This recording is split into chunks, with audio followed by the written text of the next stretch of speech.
Hello everyone, मैं फिर से आ गई एक नए वीडियो के साथ। होप आप सभी ठीक होंगे। वैसे तो भारत में अनेकों त्योहार मनाए जाते हैं। गणेश चतुर्थी का त्योहार उनमें से एक है। तो आज हम बात करेंगे गणेश चतुर्थी के बारे में। पौराणिक मान्यताओं के अनुसार इस दिन भगवान गणेश का जन्म हुआ था। इस अवसर पर लोग अपने घर में गणेश जी की प्रतिमा को स्थापित करते हैं और 10 दिनों तक बहुत धूमधाम से उनकी पूजा अर्चना करते हैं। 10वें दिन अनंत चतुर्दशी पर गणपति की इन मूर्तियों का विसर्जन किया जाता है। वह आपको अगर नहीं पता होगा तो मैं बता दूं कि गणेश जी माता भगवान शिव और माता पार्वती के पुत्र हैं। गणेश चतुर्थी वैसे तो भारत के कई राज्यों में मनाया जाता है, लेकिन महाराष्ट्र के लोगों को इस त्योहार का बहुत ही बेसब्री से इंतजार रहता है। भगवान गणेश ज्ञान, समृद्धि और सौभाग्य के प्रतीक हैं। भारत में लोग कोई भी नया काम शुरू करने से पहले भगवान गणेश की पूजा करते हैं। भगवान गणेश को विनायक और विघ्नहर्ता के नाम से भी बुलाया जाता है।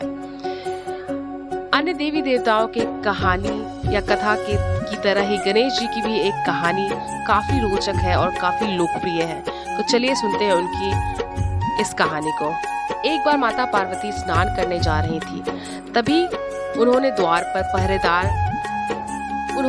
पर पहरेदारी करने के लिए अपने पहरेदार रखे और अपने शरीर के मैल से एक पुतला बनाया और उसमें प्राण डालकर एक सुंदर बालक का स्वरूप दे दिया।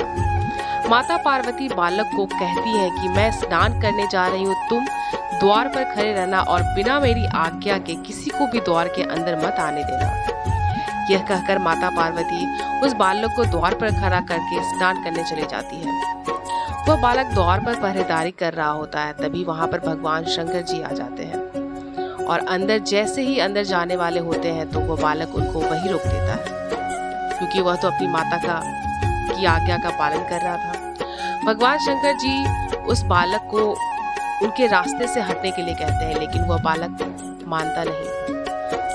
माता पार्वती की आज्ञा का पालन कर रहा था और करते हुए भगवान शंकर को अंदर प्रवेश करने से रोकता है, जिसके कारण भगवान शंकर क्रोधित हो जाते हैं और क्रोध में अपने त्रिशूल निकालकर उस बालक की गर्दन को धड़ से अलग कर देते हैं।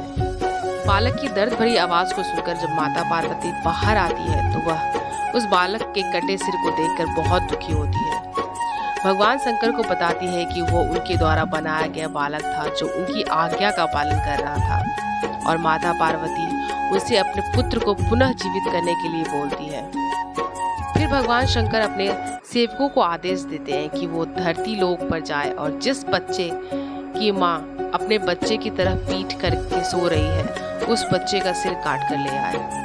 सेवक जाते हैं तो उनको एक हाथी का बच्चा दिखाई देता है। उसकी माँ उसकी तरफ पीठ करके सो रही होती है। सेवक उस हाथी के बच्चे का सिर काट कर ले आते हैं। हर साल की फिर भगवान शंकर जी उस हाथी के सिर को उस बालक के सिर के स्थान पर लगाकर उसे पुनः जीवित कर देते हैं। भगवान शंकर जी उस बालक को अपने सभी गणों को स्वामी घोषित कर देते हैं। तभी से उस बालक का नाम गणपति रख दिया जाता है। साथ ही गणपति को भगवान शंकर देवताओं में सबसे पहले उनकी पूजा होगी ऐसा वरदान भी देते हैं, इसलिए सबसे पहले उन्हीं की पूजा होती है। ऐसा माना जाता है कि उनकी पूजा के बिना कोई भी कार्य पूरा नहीं होता है। हर साल की तरह इस साल भी 18 सितंबर भाद्रपद माह के शुक्ल पक्ष की चतुर्थी तिथि से गणेश चतुर्थी की शुरुआत होने जा रही है। वहीं 28 सितंबर 2023 को अनंत चतुर्थी वाले दिन समापन है। यह पर्व 10 दिनों तक चलता है और 11वें दिन बप्पा को पूरे धूमधाम के साथ विदा किया जाता है। सबके जुबान पर एक ही नाम होता है, गणपति बप्पा मौर्य, मंगल मूर्ति मौर्य।